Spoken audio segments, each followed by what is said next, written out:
When summers lasted forever. Chapter 1. The first day of summer. The first day of summer always felt different. Even before Ava Bennett opened her eyes, she could feel it. The air seemed lighter. The sunlight seemed brighter. The possibilities seemed endless. Ava sat up quickly in bed and smiled as golden morning sunlight spilled through her bedroom window. School was finally over, and ahead of her stretched weeks of freedom, adventure, and time with her friends.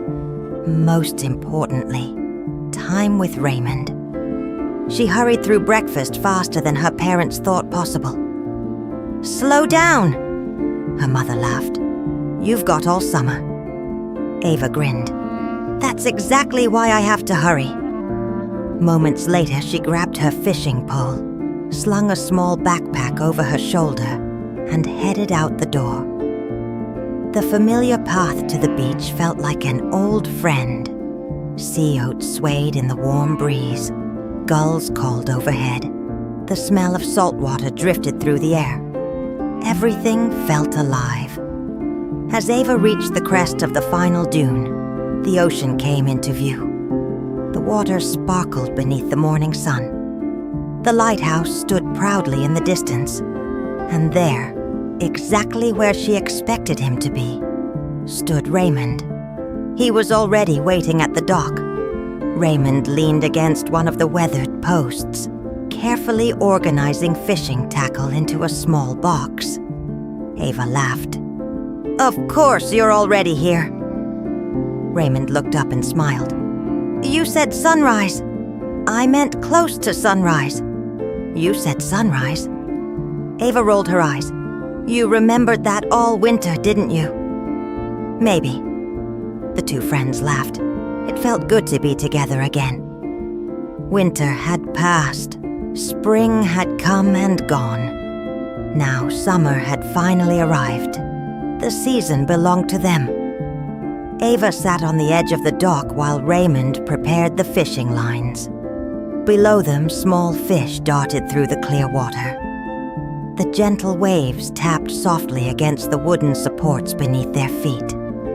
For a few moments, neither spoke. Neither needed to.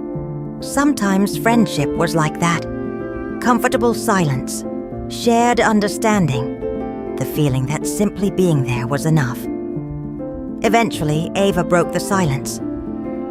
"What do you think we'll do this summer?" Raymond immediately produced a folded piece of paper from his pocket. Ava stared. "You made a list?" "Of course. Of course you did." Raymond unfolded the paper. The list was long, very long.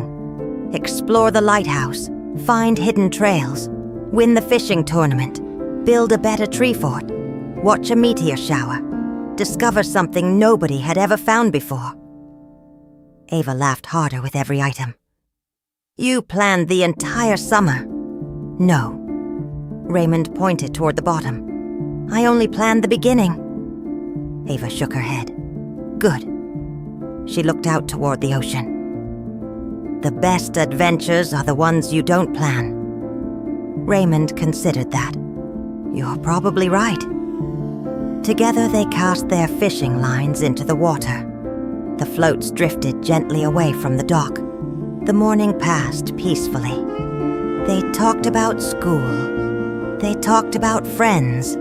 They talked about all the places they wanted to visit before summer ended. The fishing wasn't particularly exciting. Neither seemed to mind. Being there was enough. At one point, Ava looked toward the lighthouse. The old structure stood against the bright sky like a silent guardian, watching over the coastline. "Think we'll finally make it all the way to the top this year?" Raymond followed her gaze. "We have to." "You say that every summer." "This summer feels different." Ava smiled. She had been thinking the same thing. As the hours passed, more boats began moving across the water. Families arrived at the beach. Children played along the shoreline. Summer had officially begun.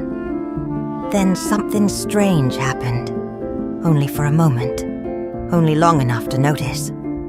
The water near the dock became perfectly still. Not calm, still. As if someone had pressed pause on a single patch of ocean. Ava blinked. The moment vanished. The waves returned. Everything looked normal again. She frowned slightly. "Did you see that?" Raymond looked up. "See what?" Ava hesitated. She wasn't even sure herself. "Nothing." The feeling lingered only briefly. Then it faded. The two friends returned to their fishing. Neither realized that tiny moment would one day matter. Neither knew how many adventures waited ahead. Neither knew that this summer would become one of the most important summers of their lives. As the sun slowly drifted westward, Ava leaned back and smiled. Summer had finally arrived, and somewhere beyond the dock, beyond the lighthouse, beyond the horizon itself, something wonderful was waiting.